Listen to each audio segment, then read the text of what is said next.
Asalaamu calaykum waraxmatullaahi wabarakaatu dhammaan asxaabta qaaliga ah. Ciid mubaarak. Waxaan jeclaan lahaa inaan maanta idinla wadaago moolka ugu weyn wadanka Mareykanka. Moolkan waxa uu ku yaalaa gobolka Minnesota, waxaana la aasaasay 1992. Moolkan sanadkii waxaa usoo booqasho tagto dad ka badan 40 milyan. Maalintii keli ayaa waxaa imaado 110,000 ku dhawaad dad kala imaado dunida daafihiisa si ay ugu damaashaadaan. Dadkeena Soomaalida waqtiyaha ciidaha aad ayay u imaadaan oo way soo buux dhaafiyaan. Alxamdulillah, ciidan hadda soo socoto waxay ku aadan tahay waa maalin Talaado ah. Maalmaha kale way ka fiican tahay maxaa yeelay haddaa imaadid weekendiga Sabtidii iyo Axadii dadka aad ayay usoo buux dhaafiyaan. maxaa yeelay dadka meeshan waxay u imaadaan dad baqaar siyaabo kala duwan ayay u imaadaan. Dad waxay u imaadaan inay ka adeegtaan, dad ayaa damaashaad iyo dalxiis u imaadaan.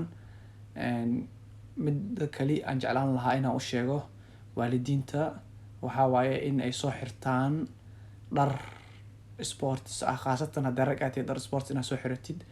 Dumar haddaad tihiidna kabaha ugu muhiimsan.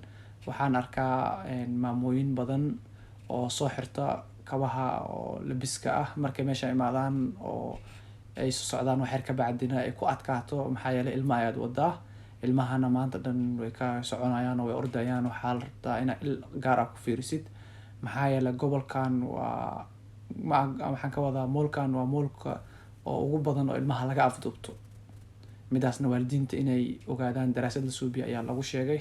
Sidaas darteed waa inaa waalidiinta ay feejigsanaadaan. Waxaana wanaagsan in labada waalid ay israacaan maalintaas si taxadarka u zaa'ido oona waqti farxad lah ilmahooda ay u wada qaataan.